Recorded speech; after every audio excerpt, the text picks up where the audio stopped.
નમસ્કાર દર્શક મિત્રો, i7 ન્યૂઝ ગુજરાતીની સાથે હું છું આપની સાથે પાયલ બામણી। તો જોઈએ આજના મહત્વના સમાચારમાં।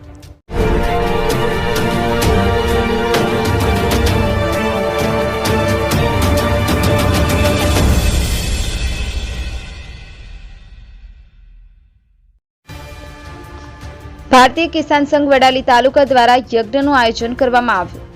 ભારતીય કિસાન સંઘ વડાલી તાલુકામાં ભાદરવા સુદ છઠ અને તારીખ 9 સપ્ટેમ્બર સોમવારના રોજ બલરામ જયંતિ નિમિત્તે કિસાનોના ઇષ્ટ દેવતા કે જેમને કિસાનો ખેતીની કરવાનું માર્ગદર્શન આપેલ એવા ભગવાન બલરામની જન્મ જયંતિ નિમિત્તે વડાલી એપીએમસીમાં ગાયત્રી યજ્ઞ કરવામાં આવ્યો।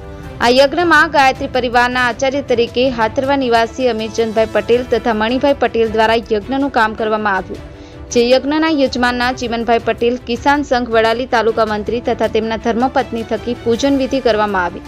ભારતીય કિસાન સંઘના કાર્યકર્તાઓ પ્રમુખ માધાભાઈ પટેલ, કોષાધ્યક્ષ અશોકભાઈ પટેલ, સહમંત્રી ઈશ્વરભાઈ પટેલ, જિલ્લા પૂર્વ પ્રચાર પ્રમુખ મગનભાઈ પટેલ, મંડળ પ્રમુખ પ્રવીણભાઈ પટેલ, વિનુભાઈ પટેલ, વડાલી એપીએમસીના ચેરમેન વિજયભાઈ પટેલ તથા સ્ટાફ સહિત કિસાન સંઘના કાર્યકર્તાઓની હાજરીમાં યજ્ઞનું પૂજન અને આહુતિ અપાઈ। Bureau chief Hasmukh Prajapati, i7 news Gujarati, Sabarkantha.